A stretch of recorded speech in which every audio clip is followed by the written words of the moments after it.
रहीम नाज़रीन अस्सलाम वालेकुम, मैं हूँ इमरान वसीम। नाज़रीन, प्रोग्राम में सबसे पहले हम बात करेंगे मखसूस नशिस्तों की अदालती कार्रवाई की।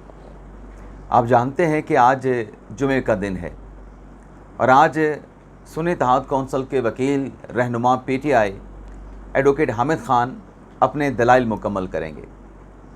लेकिन गुज़िश्ता रोज़ तहरीक इंसाफ के वकील सलमान अकमल राजा, जिन्होंने अपने दलाइल का इख्तिताम किया था, अपने दलाइल में वो एक गलती कर गए। एक बड़ा कानूनी नुक्ता उस पर सलमान अकमल राजा ने दलाइल देने से इनकार कर दिया। सलमान अकमल राजा ने कहा कि इस नुक्ते पे चूँकि दूसरी तरफ से कोई दलाइल नहीं दिए गए तो मैं भी इस कानूनी नुक्ते पर कोई दलाइल नहीं देना चाहता। अब वो कानूनी नुक्ता क्या था, और फिर जो ख़ास बात है, अहम बात है कि वो कानूनी नुक्ता किसी रेगुलर बेंच के सामने नहीं, आईनी बेंच के सामने है। अगर 12 जुलाई के फ़ैसले से पहले जो अक्सरियती जजेज़ हैं उनकी तरफ से आर्टिकल 184(3) आर्टिकल 187 का अख्तियार इस्तेमाल किया जा सकता है, ये जो सलमान अकमल राजा साहब ने गलती की है, क्या इस पर सुप्रीम कोर्ट आर्टिकल 184(3) आर्टिकल 187 का अख्तियार इस्तेमाल करेगी? अब वो गलती क्या है? वो गलती नाज़रीन ये थी मेरी नज़र में कि राजा साहब का जब दलाइल का इख्तिताम हो रहा था तो सबसे अहम कानूनी नुक्ता ये था कि जब 12 जुलाई का फ़ैसला आया तो पार्लियामेंट की तरफ से एक कानून साजी की गई।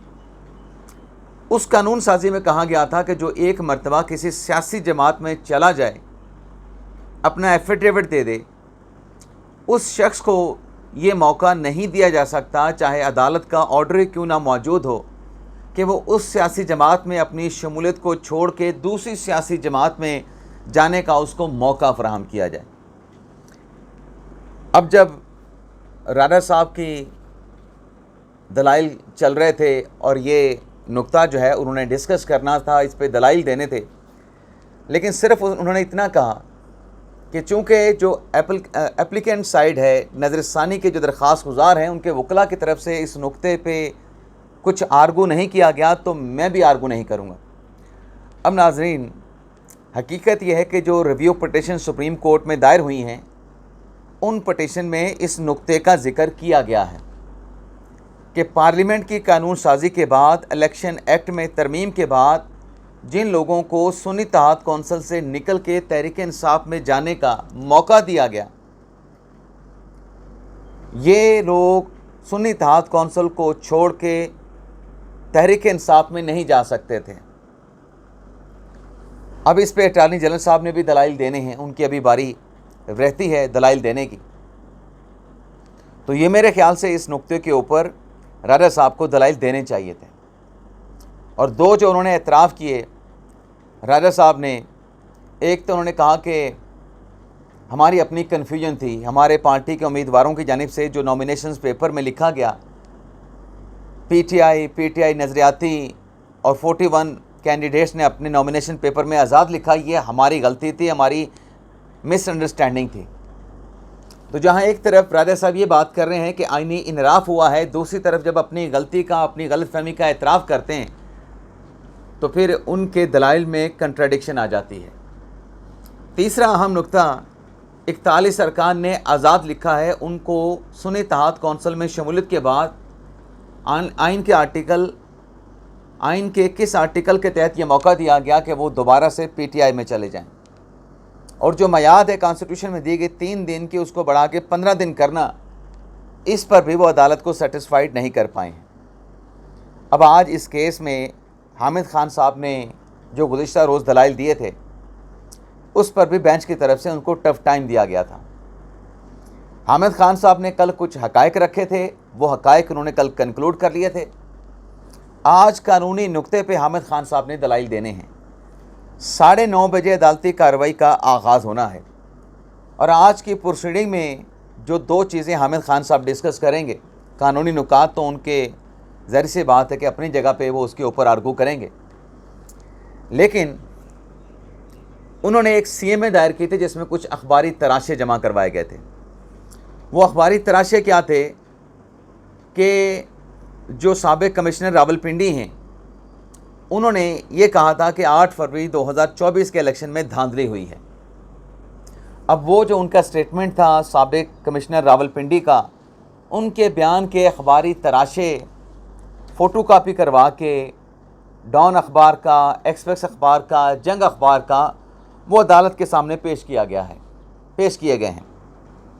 इसके अलावा हामिद खान साहब ने वो नोटिफिकेशन इलेक्शन कमीशन के, जिसमें 39 पीटीआई के अरकान को कौमी असम्बली का मेंबर करार दिया गया और जो सूबाई असम्बलियों में पीटीआई के नोटिफिकेशन जारी किए गए वो भी रिकॉर्ड पे लेके आए। लेकिन उसमें कुछ ख़तो किताबत का रिकॉर्ड भी हामिद खान साहब ने अदालत के सामने रखा है। वो ख़तो किताबत है जो इलेक्शन की डेट के हवाले से वजारत कानून, इलेक्शन कमीशन या ऐवान सदर में जो एक दूसरे को खतूत भेजे जाते रहे, वो भी अदालत के रिकॉर्ड के ऊपर उन्होंने रखे हैं। तो आज अगर हामिद खान साहब के दलाइल मुकम्मल हो जाते हैं और उसके बाद पीछे जवाबुल जवाब में अटर्नी जनरल साहब कानूनी मामलत करते हैं, दरख्वास्त गुजारान के वकील जवाबुल जवाब में दलाइल देते हैं, तो हो सकता है कि आज ये केस कंक्लूड हो जाए। और अगर कंक्लूड हो जाता है तो इम्कान है कि शायद कोई मुख्तसर फ़ैसला भी आ जाए, मुख्तसर फ़ैसला भी अदालत की जानिब से अनाउंस कर दी जाए, लेकिन ये इम्कान बहुत कम है। लेकिन कार्रवाई मुकम्मल होने का इम्कान मौजूद है और अगर आज मुकम्मल नहीं होती तो फिर ये केस अगले हफ्ते पीर तक मुलतवी किया जा सकता है, अगर जजेस की अवेलेबिलिटी पर कोई क्वेश्चन नहीं है। अगली खबर नाज़रीन ये है कि जो फ़ौजी अदालतों का मुकदमा है जिस पर इंट्रा कोर्ट अपीलें दायर की गई,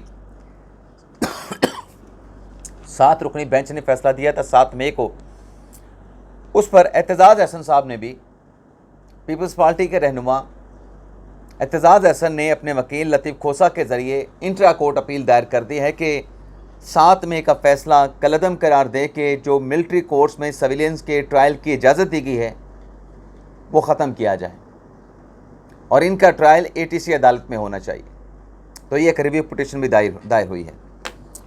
इसके अलावा नाज़रीन हुकूमत ने क्या बड़ी कार्रवाई करने का फ़ैसला किया है, तो आज जुमे का दिन है और यकम मुहर्रम उल हराम है।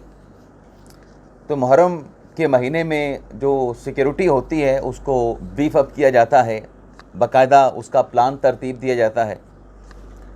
तो गुज़िश्ता रोज़ वज़ीर दाखिला मोहसिन नकवी की सरबराही में वजारत दाखिला में एक इजलास होता है और इस इजलास में नाज़रीन जो मजहबी मुनाफरत फैलाने वाले अनासर हैं, सोशल मीडिया पे या सोशल मीडिया से हट के उनके ख़िलाफ़ सख्त कार्रवाई करने का फ़ैसला किया गया है। और मोहसिन नकवी की सरबराही में होने वाले इस इजलास में जहां वज़ीर मुमलिकत तलाल चौधरी भी मौजूद थे, उसमें सूबाई हुकाम भी मौजूद थे। मुहर्रम के इस महीने के आगाज़ में जो सिक्योरिटी प्लान होगा सूबों में, मरकज़ में, आज़ाद जम्मू, आज़ाद कश्मीर में और गिलगित बल्तिस्तान में, उन प्लान्स का जायज़ा लिया गया और ये फ़ैसला किया गया कि एक तो जो मजहबी मुनाफरत फैलाने वाले एलिमेंट्स हैं उनके ख़िलाफ़ कार्रवाई होगी। दूसरा ये कि जो ज़ाब्ता अखलाक होगा सिक्योरिटी के हवाले से, उस पर सख्ती से अमल दरामद करवाया जाएगा और जो जलूस होंगे उनकी जदीद टेक्नोलॉजी के साथ मॉनिटरिंग की जाएगी। तो ये तो हुकूमत ने मुहर्रम के हवाले से फ़ैसला किया। लेकिन आज एक और डेवलपमेंट भी है और वो डेवलपमेंट है हुकूमत तहरीक इंसाफ राब्ते की। ईद कुर्बान से पहले वज़ीर आज़म ने ऐवान में ठहरे तकरीर करते हुए बैरिस्टर गौर साहब को मुज़ाकरात की ऑफ़र की थी, लेकिन बैरिस्टर गौर साहब ने उस ऑफ़र को एक्सेप्ट तो किया, इमरान ख़ान की आमादगी, रजामंदी भी हासिल की अडयाला जेल में मुलाकात करके। लेकिन फिर जो PTI में ऐसे एलिमेंट्स हैं जो मुज़ाहमत की सियासत को लेके चलना चाहते हैं, उनकी तरफ से जब बानी तहरीक इंसाफ इमरान ख़ान को ब्रीफ़ किया गया तो इमरान ख़ान साहब ने हुकूमत के साथ मुज़ाकरात से इनकार कर दिया। इमरान ख़ान साहब का पैगाम ये आया कि हुकूमत के साथ तो मुज़ाकरात नहीं करेंगे, हुकूमत तो बेबस है मुज़ाकरात हमने करने हैं इस्टेब्लिशमेंट के साथ। चलें जी, इस्टेब्लिशमेंट के साथ मुज़ाकरात कर लें, हुकूमत के साथ मुज़ाकरात ना करें। उसके बाद जो है, जो राब्ते हुकूमत और पाकिस्तान तहरीक इंसाफ के थे, वो राब्ते एक तरीके से मुनक़ता हो गए। पसे पर्दा राब्ते थे, बैकडोर चैनल से राब्ते थे, तो वो मुज़ाकरात का जो सिलसिला था वो आगे नहीं बढ़ सका। तो कल नाज़रीन, आपको पता है कि हुकूमत की तरफ से जो बजट है आइंदा माली साल का, उस बजट पर तहरीक इंसाफ के साथ मुशावरत की गई। परसों भी हुई, गुज़िश्ता रोज़ भी की गई, जिसमें असद कैसर साहब थे, जिसमें जुनैद अकबर साहब थे। और कल जब हुकूमत की तरफ से ये बजट जो है पार्लियामेंट से मंजूर करवाया गया, तो बजट की मंजूरी के दौरान वज़ीर आज़म शहबाज शरीफ साहब ऐवान में आए। और जब वज़ीर आज़म ऐवान में आए तो वहाँ पर हुकूमत और PTI का ऐवान में राब्ता हुआ। वज़ीर आज़म शहबाज शरीफ अपोजिशन लीडर बैरिस्टर गौहर की सीट पे गए, उनके साथ मुसाफ़ा किया, उनके लिए नेक ख्वाहिशात का इजहार किया। और उनके करीब ही बैठे थे जनाब असद कैसर साहब, साबिक़ स्पीकर कौमी असम्बली। और ये आप इसको महज इत्तफ़ाक़ कह लें, अल्लाह की कुदरत कह लें, कि कभी यही असद कैसर साहब थे और अपोजिशन लीडर बात करना चाहते थे, तो अपोजिशन या अपोजिशन लीडर की उस इजाज़त कि हमें बात करने का मौका दिया जाए, असद कैसर साहब न जाने कौन कौन सी तवीलें निकाल के लाया करते थे। तो वज़ीर आज़म शहबाज शरीफ उनके पास भी गए, असद कैसर के साथ भी मुसाफ़ा किया।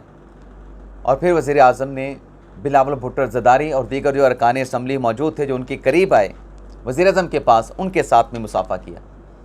तो ये एक बड़ा अच्छा जेस्चर वज़ीर आज़म ने अपोजिशन को दिया है कि आएँ बैठें, हमारी तरफ से कोई ऐसी बात नहीं, कोई गिला शिकवा नहीं, हम सब पाकिस्तानी हैं, आएँ इत्तेहाद ज़ाहिर करें और जो भी इश्यूज़ हैं मुज़ाकरात के ज़रिए उनको हल किया जाए। तो मेरे ख़्याल से एक मरतबा फिर वज़ीर आज़म ने जो PTI के साथ ये जो मुसाफ़ा करने का, उनकी सीटों पे जाके उनके साथ उनका हाल अहवाल पूछने का, उनके साथ मुसाफ़ा और उनके साथ नेक ख्वाहिशात का इजहार करने का, इस मौके से तहरीक इंसाफ को फ़ायदा उठाना चाहिए।